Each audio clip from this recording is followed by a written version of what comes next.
Okay, my name is Grace. Good morning.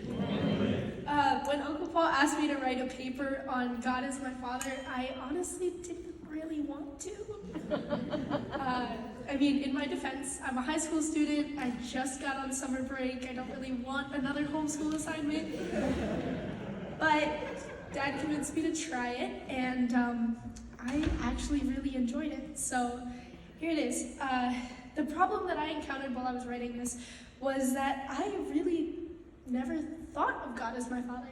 A lot of people have told me that I should think of God as my father, and it's a concept that gets talked about all the time, but it kind of felt wrong to me for a long time because I have a dad, right? And it feels kind of wrong to compare them because in my mind, God is more than just a dad. He's somehow, your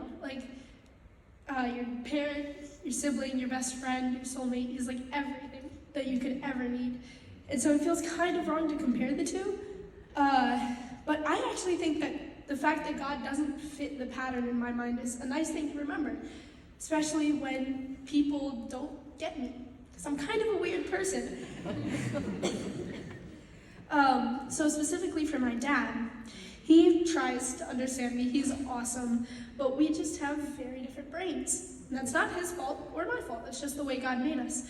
But for example, when I read a book, I get incredibly attached to the characters. Dad does not do that. He doesn't even like reading. So, Amen. So, I don't know. For example, I love Percy Jackson. I read the new book that came out, and I literally was sitting on the couch crying over one of the characters dying. And he was watching Jeopardy. So, little things like that. For example, I get super emotional over little things, but then if my best friend is sitting screaming in my face, I don't even react. And Dad has never understood that about me, but God does, because he made me. Right. That's the way he wants me to be. That's the way he created me to be. That's right. Or,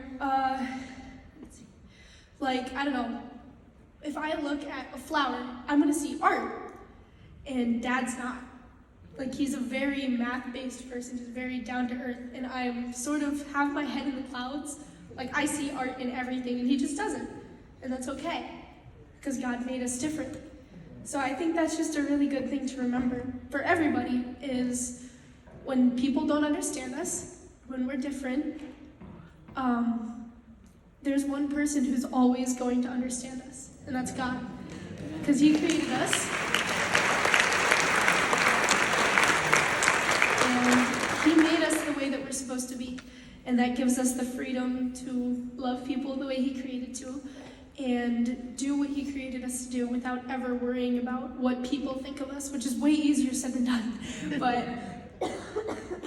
sorry. Went to camp last week. I'm kind of losing my voice, but it's okay.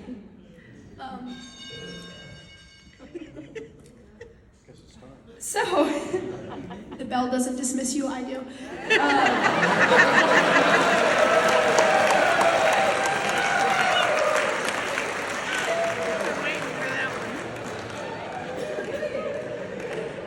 So, here's the main point. If you don't remember anything I just said, I don't blame you.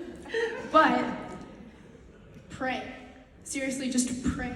Talk to God, because he knows everything about us. He's never going to let us down. He always understands us. He's the best person ever, because he's not a person. He's never going to not understand us. He's never going to offend us. He's never going to make us mad or hurt us or anything, because he's God. He knows us. He understands us so deeply. We don't even have to tell him anything, because he already knows it. And so just pray. And I kid you not, I wrote this last week, and then I was freaking out this morning, and Dad was like, "You wrote your entire speech on prayer, aren't you gonna pray?" And then I prayed, and then I wasn't nervous anymore. So I'm telling you, it works. Okay?